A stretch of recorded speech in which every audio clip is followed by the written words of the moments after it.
Olá, meus irmãos, graça e paz.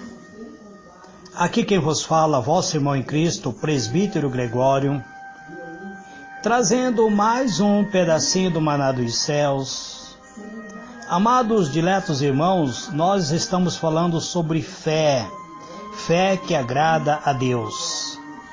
Antes, eu gostaria de falar para os irmãos que o presbítero Gregório está tendo algumas dificuldades para a gravação, então eu estou gravando somente uma mensagem diária. Não estou gravando a oração do entardecer. Muito bem, amados, vamos hoje falar algo sobre fé, como crescer espiritualmente, como vencer os obstáculos, como ser vencedor em toda a área. Quero falar um pouco sobre planejamento, sobre projeto, sobre economia. Então, tomo como base livro de Lucas, capítulo 14, versículo 28, onde vamos ler o versículo 28, 29 e 30, onde o próprio Senhor Jesus diz: porquanto qual de vós, desejando construir uma torre, primeiro não se assenta e calcula o custo do empreendimento e avalia se tem os recursos necessários para edificá-lo, para que não aconteça que, havendo providenciado o alicerce, mas não podendo concluir a obra, todas as pessoas que contemplarem inacabada zombe dele, proclamando: este homem começou grande construção, mas não foi capaz de terminá-lo. Muito bem, amados, quero dizer para vocês, para cada um de vocês que querem prosperar na vida, que querem ter uma vida próspera, vocês precisam se organizar, fazer cálculo, ver a quantidade de recursos que vocês têm. Quero usar também uma passagem no livro de Provérbios, capítulo 1, versículo 1 até o versículo de número 6, onde está escrito assim: Provérbio de Salomão, filho de Davi, rei de Israel, para aprender a viver de maneira inteligente e disciplinada, para entender os ensinos que produzem sabedoria, para desenvolver um caráter correto e perspicaz, vivendo de maneira justa, com equidade e bom senso, para dar prudência aos simples, assim como conhecimento e juízo ao jovem. Mesmo o sábio que lhe der ouvido, aumentará muito seu entendimento, e quem tem discernimento obterá clara orientação, para compreender o significado das palavras e parábolas, ditados, enigmas dos sábios. Vamos, então, adentrar dentro da palavra de Deus, analisar tudo o que realmente a mensagem de hoje tem para cada um de nós. Muito bem, amados, existiu um homem que foi mais sábio da terra. Seu nome era Salomão. Foi rei de Israel. Salomão escreveu 3 livros que ficou conhecido como livro de sabedoria. O desejo de Salomão era que quem ouvisse sua mensagem tivesse a capacidade de aprender uma maneira inteligente e disciplinada de ter uma vida abundante, e que essa pessoa tivesse a capacidade de viver uma vida justa, cheia de bom senso. vemos que a Bíblia é um livro completo, amados. Através da Bíblia, podemos aprender tudo para viver uma vida abundante. Vamos, então, analisar isso. Vemos que Salomão, ele escreve-nos instruindo uma maneira eficaz de viver. Isso no Antigo Testamento. Já no Novo Testamento encontramos Jesus ensinando aos pescadores, homens rudes, homens sem instrução nenhum, como fazer cálculo. Vemos o Senhor Jesus orientando essas pessoas a se programarem para construir algo grandioso. O Senhor Jesus ensina através de parábolas sobre cálculo. Ele diz que precisamos nos organizar para poder prosperar. Portanto, qual de vós, desejando construir uma torre, primeiro não se assenta e calcula o custo do empreendimento e avalia se tem os recursos necessários para levar a cabo tal empreendimento? Lucas 14, verso 28. Jesus está usando exemplo de se construir uma torre. Eu pergunto, qual é a sua torre, meu irmão? Sua torre pode ser um edifício, uma casa ou até mesmo uma edícula. Não importa qual seja, qual é o que realmente você irá construir. O que importa é que você faça o cálculo quanto custa tudo isso. Você precisa saber o valor do produto que você estará utilizando.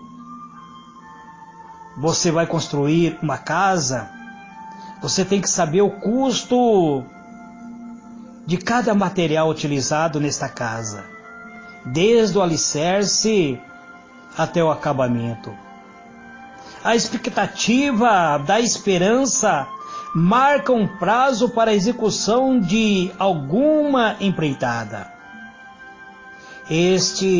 Esta, amado, é a natureza da espera. Quando o homem planeja, não só alcança o seu objetivo, como também os métodos para ser bem-sucedido naquilo que ele está planejando. Então você, caro ouvinte, irmão amado, que quer ter uma vida próspera, crie seu próprio projeto. Avalie todos os passos e elimine aquilo que não apresenta característica adequada ao seu empreendimento. Por fim, o plano está definido para você. Agora, amado, precisa agir.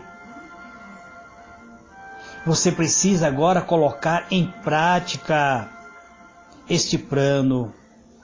Colocar em prática a execução do seu projeto. Possivelmente, seu projeto será bem sucedido, pois você eliminou todos os focos de erro, você tomou todo o cuidado para a execução do seu empreendimento. Isso, humanamente falando, porque na área espiritual é totalmente diferente. Veja o que Salomão, na sua imensa sabedoria, diz: ao ser humano foi concedido a capacidade de planejar. Entretanto, é o Senhor quem dá a palavra certa. Provérbios 16, versículo 1. Na área espiritual, amado, o nosso relacionamento com Deus não acontece de uma maneira como nós decidimos, mas da maneira que Deus decidiu. da maneira dele decidir.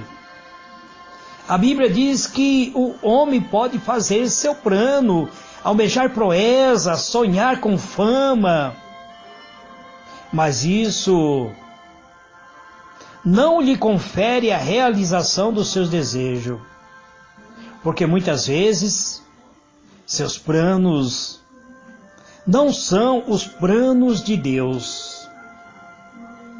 Um dos maiores anseios do homem é de conhecer a própria vontade de Deus e saber como Ele responde a cada um de nós.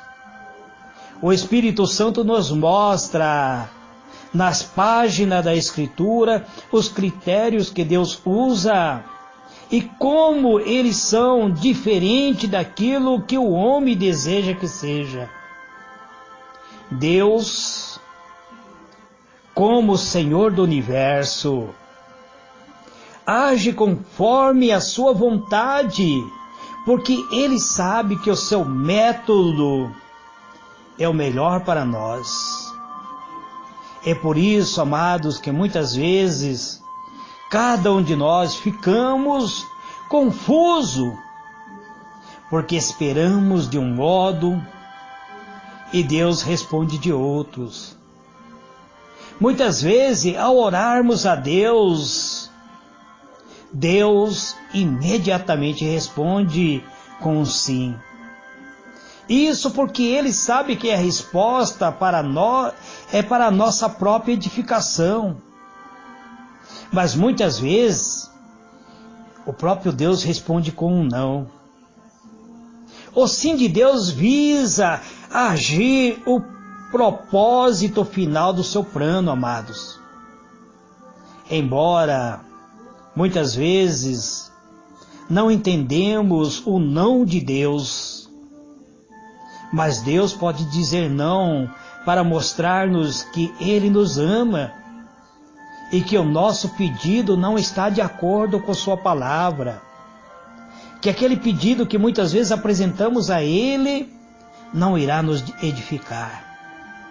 Quantas pessoas viram seus sonhos sendo realizados e depois simplesmente desviaram-se da verdade?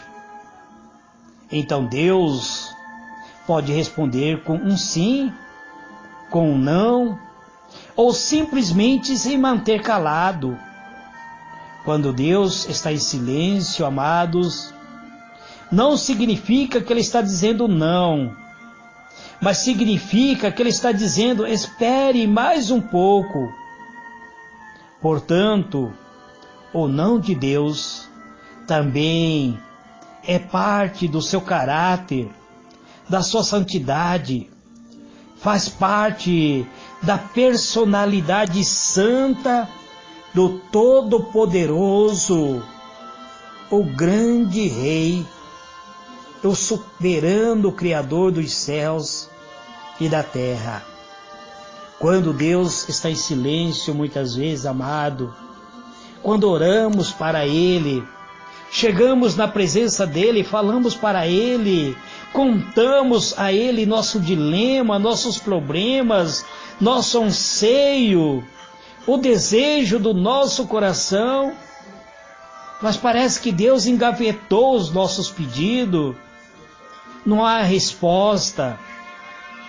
As coisas continuam muitas vezes nos apertando, nossa vida muitas vezes começa a desandar, parece que tudo está perdido, e Deus se mantém em silêncio, Ele não age, não fala nada, Ele não disse não, mas também não deu-nos a resposta esperada. E muitas vezes pensamos, será que Deus esqueceu de mim? Será que Ele engavetou o meu pedido? Não, amados, Deus sabe todas as coisas. Se Ele não respondeu com sim ou com não, e se manteve em silêncio, Ele está dizendo para você, espere o momento certo. Porque se eu te der agora, a bênção que eu te der agora pode se tornar em maldição. Quantas pessoas, amados, viram a sua bênção transformar em maldição. Deus deu a casa e o irmão desviou-se da igreja. Deus deu o carro, o irmão parou de ir para a igreja para passear com seu carro novo. Deus deu emprego com alto salário, o irmão, em vez de congregar, agora decide que é momento de lazer, de passear. Então, muitas vezes, a bênção que ele está recebendo está lhe afastando da presença do Todo-Poderoso. E é por isso que Deus, Ele deixa com que venhamos. Ele não diz o não e também não diz o sim. Mantém-se calado. E você bate na porta, você ora, suplica, mas Ele mantém-se calado, porque Ele sabe que aquele momento não é o momento propício para você receber a bênção tão almejada. Mas, no momento de Deus, na hora certa, naquele momento que Ele preparou para te abençoar, Ele vai estender sua mão e vai derramar abundantemente da tua graça e do teu poder, respondendo sua oração. Não está arquivado sua oração, porque Deus sabe todas as coisas. Este, amado, é mais um pedacinho do maná dos céus que eu trago nesse dia de hoje. Que o Senhor ilumine a vossa mente e vos conceda a paz. Fique na paz do Senhor Jesus. Amém.